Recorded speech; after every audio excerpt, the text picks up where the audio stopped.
আফসোস লাগে যেখানে ছাত্রছাত্রীদের লাশ দেখে চোখে পানি না আসে, সেখানে মেট্রো রেলের ক্ষয়ক্ষতি দেখে, রাষ্ট্রের ক্ষয়ক্ষতি দেখে চোখে পানি আসে।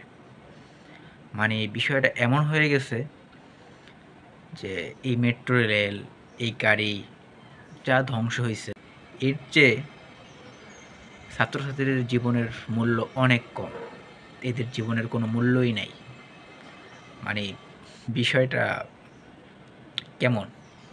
মানে ছাত্রছাত্রীর জীবনের চেয়ে মেট্রো রেল, তারপর গাড়ি, তারপর আরও যা যা ক্ষয়ক্ষতি হয়েছে, এইগুলোর মূল্য বেশি। মানে এইগুলো দেখা চোখে পানি আসে। পানি আসে না নাটক, এটা সেই ভালো জানে। কিন্তু এই যে শত শত ছাত্রছাত্রী মারা গেল,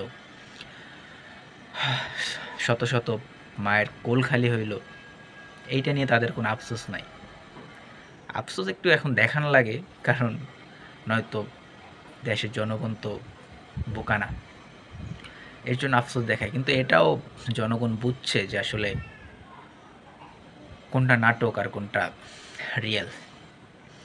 মানে সেদিনকে একটা দেখলাম যে সেখানে বলছে যে এই মেট্রো রেল দিয়ে কি আমি চলবো, বা আমার এমপি, আমার মন্ত্রীরা চলবে না? আপনার এমপি মন্ত্রীরা চলবে না, কারণ তাদের তাদের কোটি কোটি টাকা, তাদের হাজার কোটি টাকা, তাদের মেট্রো রেলে চড়ার কোনো ইচ্ছা নাই।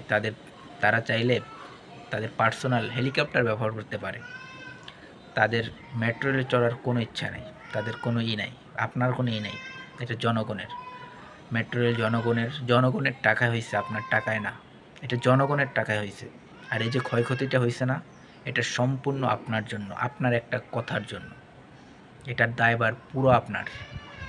এখন আপনি মেট্রো রেল পরিদর্শন করতে যেয়ে আপনি চোখের পানি ফেলান না নাটক করেন, এইটা জনগণ খুব ভালোভাবে জানে।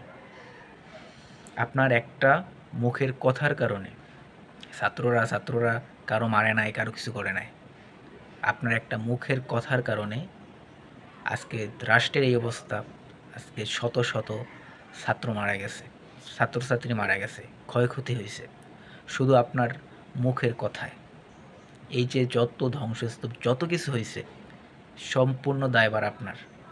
কারণ এগুলোর জন্য দায় আপনি ছাত্রদেরকে থামানোর জন্য আপনি আপনার সন্ত্রাসীদেরকে নামিয়ে দিয়েছেন। এর জন্য সম্পূর্ণ দায় পুরো আপনি এখন নাটক করেন, আপনার এইগুলো দেখে চোখে পানি আসে। আপনি আবার ছাত্রছাত্রীদেরকে দেখতে যান, কি নাটক! আর কত দেখতে হইবে আপনাকে?